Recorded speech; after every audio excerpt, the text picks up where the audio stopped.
వీరసింహం, చిట్టినక్క మరియు మాయా అరణ్యం. అరణ్యం ఉదయమే ఉదయం, శాంతి, ఆనందం. గిరిజాల అరణ్యంలో పక్షుల కిలకిలలు, కోతుల ఆటల పాటలు, నదిలో జింకల నీళ్లు తాగటం. అడవి ఒక సంగీతంలా జీవిస్తుంది. ఆ అడవికి రాజు వీరసింహం. అతని పాలనలో జంతువులందరూ సుఖంగా ఉన్నాయి. సింహానికి అత్యంత నమ్మకమైనది ఒక చిన్న నక్క, పేరు చిట్టి నక్క. తెలివి, చురుకుదనం, మంచి మనసు అన్నీ కలిపితే ఆ నక్కే. అరణ్యంలో విచిత్ర ఘటనలు మొదలు. ఒక రోజు నుంచి అడవిలో విచిత్రమైన విషయాలు జరుగుతున్నాయి. నది దగ్గర నీరు ఒక్కసారిగా వెనుకకి వెళ్ళిపోవడం, చెట్లు రాత్రికి రాత్రే కదిలినట్టు కనిపించడం, పక్షులు దారి తప్పుతూ ఆకాశంలో చక్రాలు కొట్టడం. జంతువులందరూ భయపడ్డారు. సింహం సమావేశం పెట్టి, ఇది ఏదో మాయ, ఇది ఎవరి పని? ఎవరో అడవిని కబళించడానికి ప్రయత్నిస్తున్నారు అన్నాడు. రహస్య మాయా గుహ. నక్క చెప్పింది. రాజా, నేను అడవి చివర ఒక పాత గుహ చూశాను. అక్కడి నుంచే ఈ విచిత్ర శక్తి వస్తుంది అనిపిస్తుంది.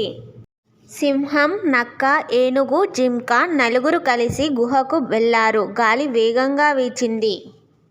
గుహ ద్వారం నల్లటి పొగతో కప్పబడి ఉంది. అందరూ దగ్గరకొచ్చాక, ఆగండి అని లోపల నుంచి గంభీర స్వరం వినిపించింది. మాయా తాబేలు ప్రవేశం.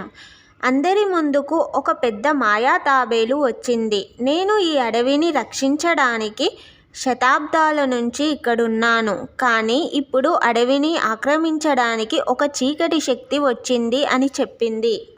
అది పాత పురాణం వివరించింది. గిరిజాల లోపల అంధకార శిల అనే రాయి ఉంది. దానిని ఎవరైనా పొందితే మొత్తం అడవి శక్తులు అతనివే అవుతాయి.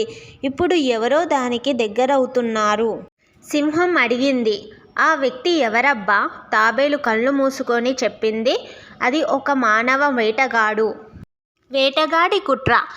వేటగాడు అడవిలోని రహస్య మంత్రాలు, పొగబాంబులు, బలమైన ఉచ్చులు పెట్టాడు. అతను అంధకార శిలను తీసి పట్టణానికి అమ్మడానికి సిద్ధమయ్యాడు. సింహానికి ఆగ్రహం వచ్చింది. అడవిని రక్షించడం మన ధర్మం. జంతువుల గూఢ ప్రణాళిక. నక్క చెప్పింది. అతన్ని బలవంతంగా ఆపలేం, తెలివితోనే గెలవాలి. కోతులు పైనుంచి రాళ్లు వేయడానికి, కాకులు ఆకాశంలో గమనిక ఇవ్వడానికి, ఏనుగులు దారి మూసివేయడానికి, హరిణాలు వేగంతో సమాచారాన్ని పంచడానికి, పాములు నేల భాగాన్ని కాపాడడానికి, కుందేలు వేటగాడు ఉచ్చు పడకుండా మార్గం మార్చడానికి. అడవి మొత్తం ఒక కుటుంబంలా కలిసి పనిచేసింది. వేటగాడితో యుద్ధం. ఉత్కంఠ భాగం. రాత్రి పౌర్ణమి వెలుగుల్లో వేటగాడు అంధకార శిల తీసుకొని నడుస్తున్నాడు. ఒక్కసారిగా ఆకాశంలో కాకులు గట్టిగా కేక పెట్టాయి. సింహం సంకేతమిచ్చింది. కోతులు చెట్ల నుంచి ఊగుతూ పొగబాంబుల్ని విసిరారు. ఏనుగులు గర్జిస్తూ దారులు మూసేశాయి. పాములు నేలపై వలయంగా నిలబడ్డాయి. జింకలు మెరుపుల్లా పరిగెత్తుతూ మార్గం మాయం చేశాయి. వేటగాడు భయంతో వణికిపోయాడు. ఈ జంతువులన్నీ ఇలా ఎలా ప్లాన్ చేశాయి? అప్పుడు అతని ముందుకు సింహం వచ్చింది. చిట్టి నక్క ట్విస్ట్. నక్క నెమ్మదిగా వేటగాడి దగ్గరకు వెళ్ళి చెప్పింది. నువ్వు మాయాశీల కావాలా? నిన్ను దాని దగ్గరకు నేనే తీసుకెళ్తా అనింది. వేటగాడు ఆశ్చర్యపోయాడు. అయితే అడవి నాకే అప్పగిస్తే సరిపోతుంది అన్నాడు. నక్క చిరునవ్వు నవ్వింది. ముందు నన్ను నమ్మాలి. వేటగాడు నక్కను అనుసరించాడు. నక్క అతన్ని ఒక పెద్ద బండరాయి దగ్గరకు తీసుకెళ్ళింది. ఇక్కడే మాయాశిల దాగి ఉంది, కానీ తీసుకోవాలంటే దీన్ని తొలగించాలి.